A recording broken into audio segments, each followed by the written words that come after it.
It is 1:30, Universal Time. I'm Jim Tedder in Washington. The United States military says it is closer to capturing the leader of al-Qaeda in Iraq, Abu Musab al-Zarqawi. A spokesman said American forces found documents and a copy of a video recording of the terror suspect. Many television stations broadcast the recording last week. General Rick Lynch said United States forces found the recording last month in a series of raids south of Baghdad. Military officials said the raids resulted in the deaths of more than 20 suspected foreign fighters. In other news, Iraqi police say at least 9 people were killed in a bomb attack near a courthouse in Baghdad. More than 40 others were wounded. The Israeli parliament has approved a new coalition government. Parliament voted to approve the 25-member cabinet proposed by acting Prime Minister Ehud Olmert and his Kadima party. Also Thursday, Mr. Olmert and his cabinet were officially sworn in. Mr. Olmert told Parliament that Israel must close some of its Jewish settlements in the West Bank. That is part of his plan to change Israeli borders in the next 4 years. But he said he plans to keep several large settlement areas where tens of thousands of Israelis live.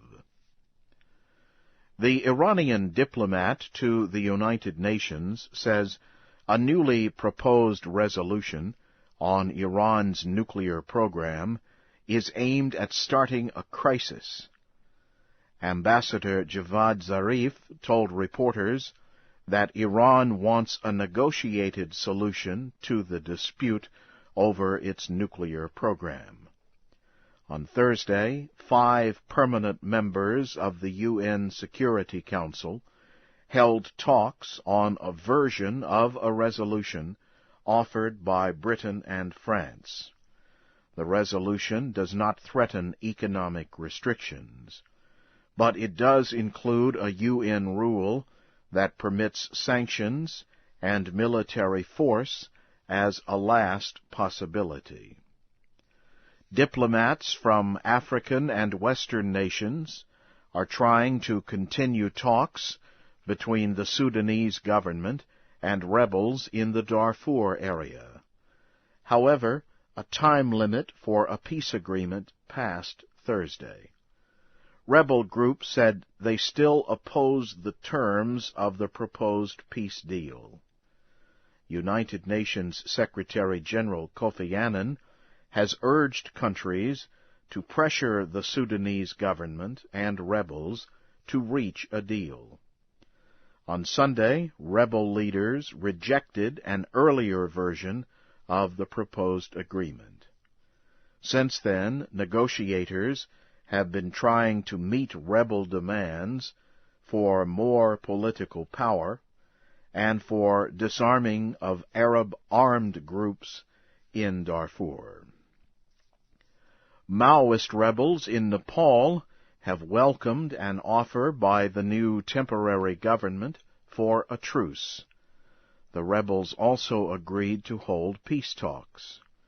The government made the offer Wednesday after the new cabinet declared a ceasefire. The rebels had declared a ceasefire earlier. The government also said it would drop terrorism charges against the rebels. Argentina has taken legal action against Uruguay in the International Court of Justice over 2 factories near their common border. The Argentine government says the factories will pollute the nearby Uruguay River. It says the factories will damage fishing and travel industries in the area. Uruguayan President Tabaré Vázquez told VOA that the factories would have only a small effect on the environment. You are listening to the news in VOA Special English. A federal judge in the United States has sentenced al-Qaeda plotter Zakaria Moussaoui to life in prison. Federal Judge Leonie Brinkema said Moussaoui will be sent to a high-security prison in Colorado. During his sentencing, Moussaoui criticized the United States and said Americans failed to use his trial to understand why he and others hate them. Moussaoui has admitted to involvement in the September 11th terror attacks. The life prison sentence bars any possibility of release.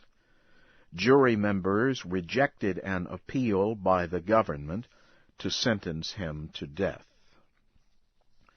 The Attorney General of the United States says European officials will visit Washington next week to discuss reports of secret American flights across Europe.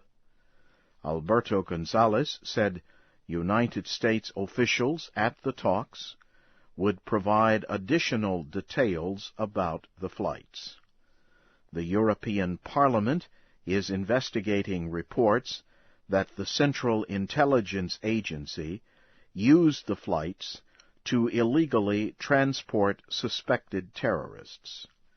Human rights groups say some of the suspects were taken to secret prisons in Eastern Europe where they were tortured. The International Labor Organization says there are almost 6 million children working in Latin America and the Caribbean area. The UN agency released its findings in a report Thursday. It says that agricultural and service industries employ the majority of child workers. The UN agency says Brazil has more than 2 million child workers between the ages of 5 and 14.